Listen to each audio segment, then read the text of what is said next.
Hello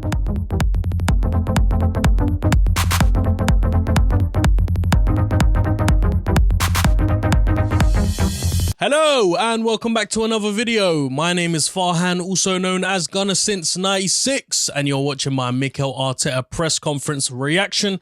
Now, I know I said yesterday that I'd be doing an opposition analysis video on Liverpool, but I didn't anticipate Arteta's press conference to be released today. I should have actually, because it usually is 2 days before the game. So I apologize for those that are here expecting an opposition analysis video. I think I'm going to save that for the match preview. I'm going to morph it into two. I'm going to talk about Liverpool, try and analyze them tactically a little bit more in the match preview. But today we're talking about Arteta. We're talking about all the things that he had to say in the press conference, and he had a fair few interesting comments to make, and some good questions as well from reporters. Usually they're quite bog standard, but you know, with the break and the amount of days that we haven't heard from Arteta, things that have happened in and around the club as well, with internationals as well. So lots of ground to cover. So let's get straight into it.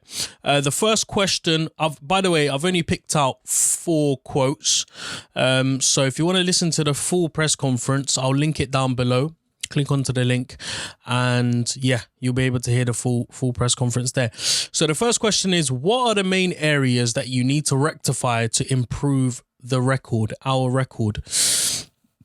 Arteta says that one of them is related to the attention and focus that you need during the whole game. For example, the way that we conceded the second goal against West Ham, where we turned our backs on a free kick so close to our box, is something that we cannot do. It just gives a goal to the opponent. And there's also the other face that we really like. The way the team played and reacted, the character we showed, and the quality that we provided on the day to come back against a really good opponent from 3 goals behind. So Arteta, the question was, well, not this question, but my question before Arteta's press conference a couple of days ago, when they were training hard on the training ground, was, what are they working on? What is it that Arteta could potentially be looking at to strengthen, to fix? And it seems as if that attention and focus is a focal point of the training and the improvements. But how do you actually improve focus and attention during a whole game? You can't really, unless you play a 90-minute game at that level. So to hear that his main area, his main focus is, he's right. He's absolutely right to say that, you know, the things that are limiting our game right now is the fact that we're not focusing and we're not concentrating enough, because we're seeing goals being conceded from sloppy mistakes like the one against West Ham. But I think there's more to it than just focus. I think focus is the underlying issue. And I think there's a few steps before that lead to the focus being lost, like being comfortable on the ball, knowing when to play out from the back, knowing who to pass to, knowing where to be on the pitch. I'm excited for this Liverpool game because, like I said, this is almost like a relaunch. You know, Arteta's had time. He's the first time he came in, wasn't able to play the football that he wanted to play. Had the summer, fixed a few things here and there, wasn't good enough. Now he's had another little break, and now we can again hope to see Arsenal Mark 3 or Mark 4. But you know, he's right. You know, goals like the one that we conceded against West Ham aren't good enough, and they will cost us points. So if we can remove those errors from our game, how good can we be? And do we have a possible chance of beating Liverpool? And that leads to the next question, where the reporter asks, are you confident you can look to play your own way against Liverpool? Excellent question, because it was the reporter was saying how, you know, when he first came in, we couldn't play the way that we wanted to play. It was very defensive. It was very counter-attacking. Now that we've changed the way that we're playing, now that we are we're approaching the game more on the front foot, does he expect Arteta to play that style of football or revert back to how we played when we beat big teams like Chelsea, City and Liverpool? And Arteta says, I think the game dictates that. I think sometimes you have to adapt in the to the opponent because they're just better than you, and sometimes you can make the opponent adapt. We'll see, depending on what they're able to do and what we're able to do as well. Obviously, the intention and the game we want to propose is different to the one that we played last year. When you play against top quality sides, sometimes you have to be able to adapt your game to get the best results, to get the results that you need. Yeah, again, I totally agree with him. I think, it's about reading the game, but ultimately you need to have a game plan going into these games. So what's Arteta's game plan going to be? Is it going to be a little bit naive, and maybe naive is the wrong word. Is it going to be more cautious? Is it going to be sitting back, soaking up pressure, being really organised and hitting them on a counter-attack?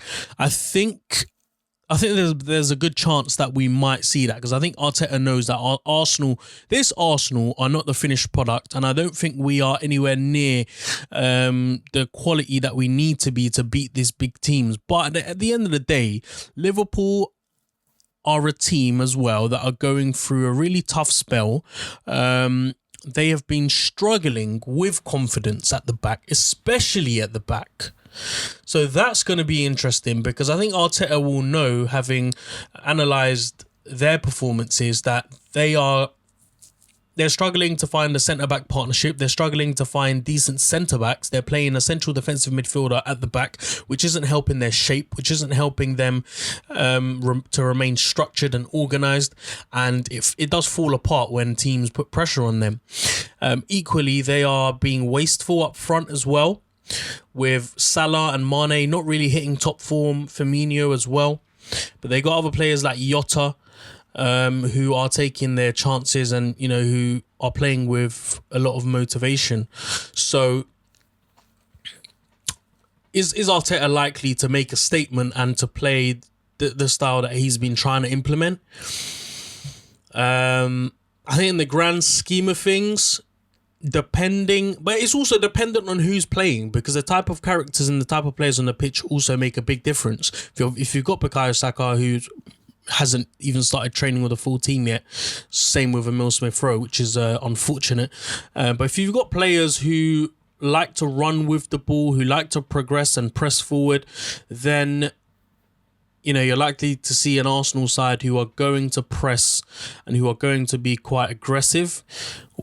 When is the question? Because obviously your game's made out of 90 minutes and you have intervals where teams have a lot of possession and intervals where teams like to sit back.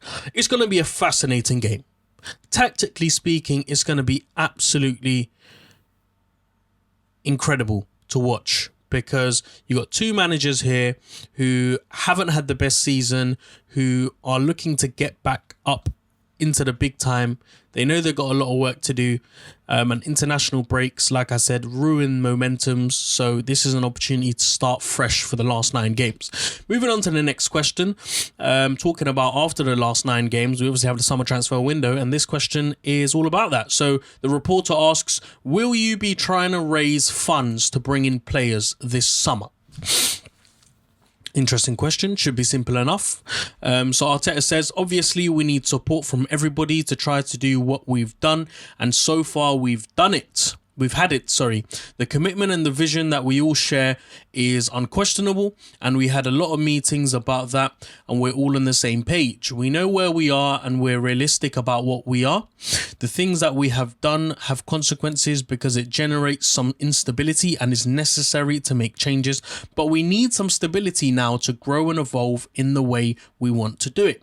That time frame is the tricky thing because we need to win immediately. There's a few parts to break down to this question. The question asks, do we need to raise funds to bring players in this summer? To raise funds means that you need to sell players, and he was quite clear in saying, yeah, look, we're gonna have another transfer window where there's going to be big changes. He mentions at the beginning that we need support from everybody to try to do what we've done, and so far what we've had it. So it's not as clear cut as he could have made it seem. It seems to me that they're still trying to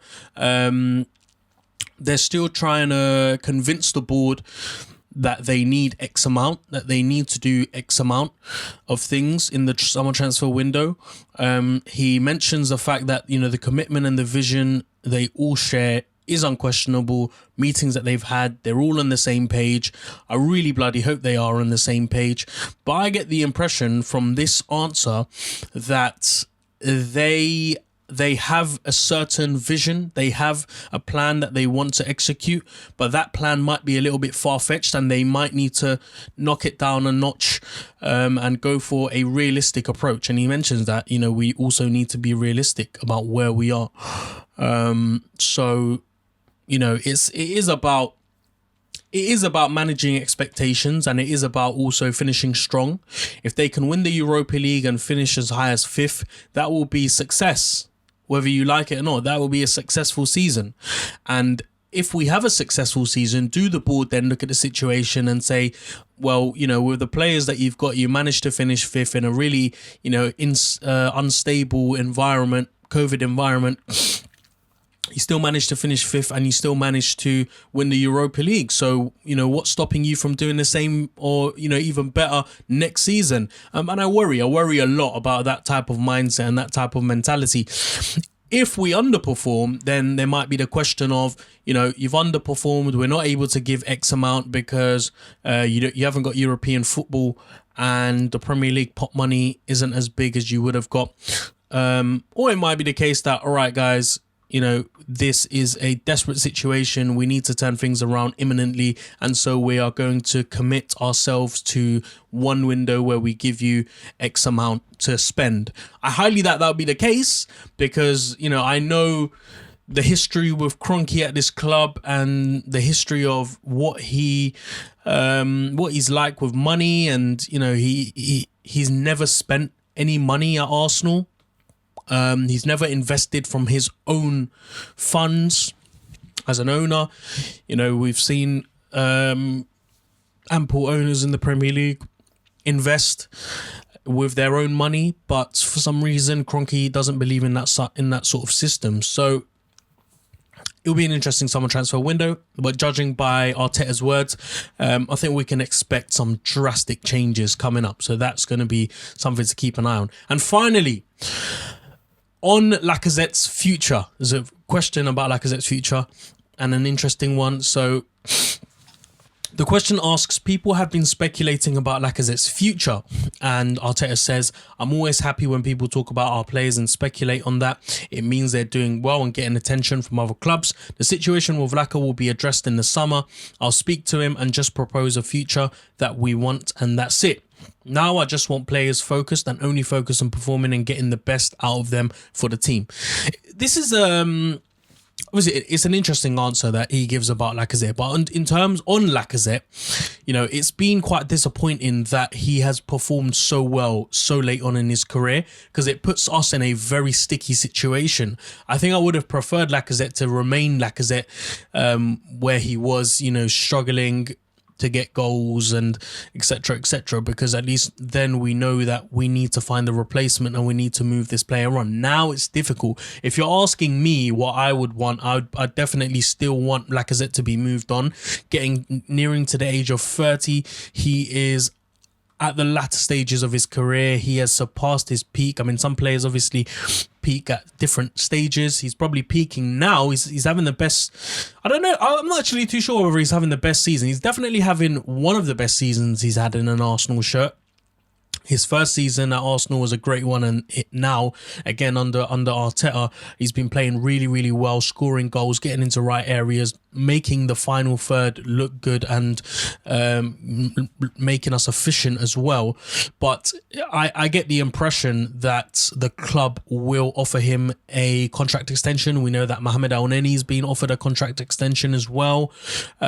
Two players who thoroughly deserve it. They do. But the question is, do we keep them on or do we move them on? Because if you're talking about, the previous answer that he gave about, transformation, instability because of the number of changes that we're going to see, then you'd expect these players to be moved on. And if you do keep them on, then it's a case that they will be squad players, and squad players are so important in this day and age in the Premier League.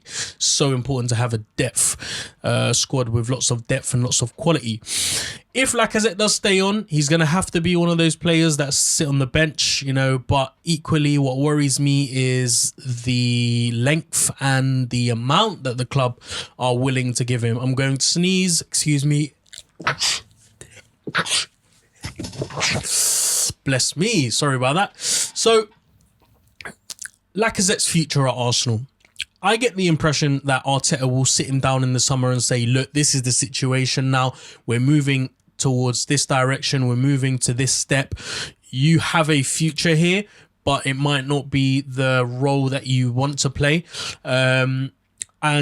But at the same time, I don't think Lacazette wants to stay. I think he's made up his mind, and I think the reason why he's playing so well and he's playing with so much confidence is because he has a point to prove to other clubs that are watching him. He wants to make that final move in his career and grab that last contract and make it as lucrative as possible.